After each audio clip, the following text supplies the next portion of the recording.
તારીખ 17/7/2025 રોજ ગોંડલ તાલુકા police station દ્વારા એક પ્રેસ રિલીઝ જાહેર કરવામાં આવી હતી અને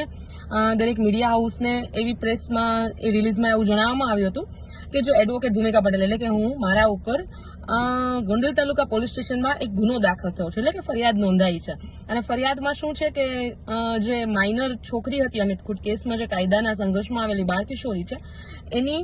આઈડેન્ટિટી મેં મીડિયા સમક્ષ રિવીલ કરી છે એવું આ પોલીસે પોતાની પ્રેસ રિલીઝમાં જણાવ્યું હતું ને એવું પણ જણાવ્યું હતું કે એ જ ગુનાના કારણે એમણે ગુનો દાખલ કર્યો છે. અને મીડિયાના માધ્યમથી મને જ્યારે ખ્યાલ આવ્યો કે આવી રીતે કંઈક ગુનો દાખલ થયો, મેં મારી રીતે તપાસ કરી ત્યારે મને ખબર પડી કે ખરેખર આવો કોઈ ગુનો દાખલ થયો જ નથી. મારી ઉપર જે આક્ષેપો હતા એ નોન કોગ્નિઝેબલ હતા અને એટલા માટે જ્યારે ગુનો દાખલ કરવો હોય કે તપાસ કરવી હોય તો સૌપ્રથમ કોર્ટની મંજૂરી લેવી પડે. એટલે પોલીસે માત્ર ને માત્ર કોર્ટ પાસેથી મંજૂરી માંગવા માટેની અરજી કરી હતી અને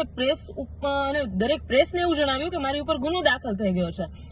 અને એમાં એમણે પોતાના લેટર હેડનો યુઝ કર્યો છે,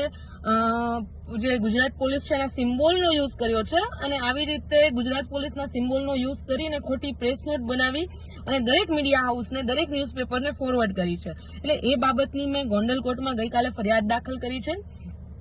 જેની અંદર આઈજી અશોક કુમાર યાદવ છે, એસપી હિમકરસિંહ છે, ડીવાયએસપી કેજી ઝાલા, પીઆઈ એડી પરમાર, પીએસઆઈ છે આરજે જાડેજા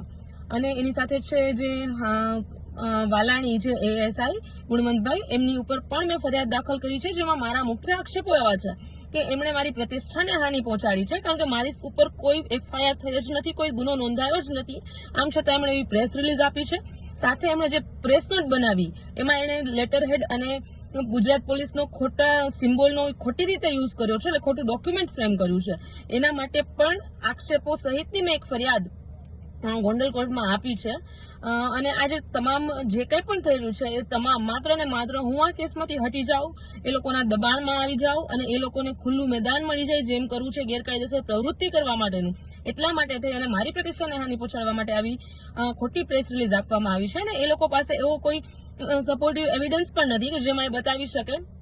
કે મેં કોઈ જગ્યાએ જ્યાં સગીરા છે એની આઈડેન્ટિટી રિલીઝ કરી હોય કે મેં એમનું નામ કોઈ જગ્યાએ ઉચ્ચારેલ હોય.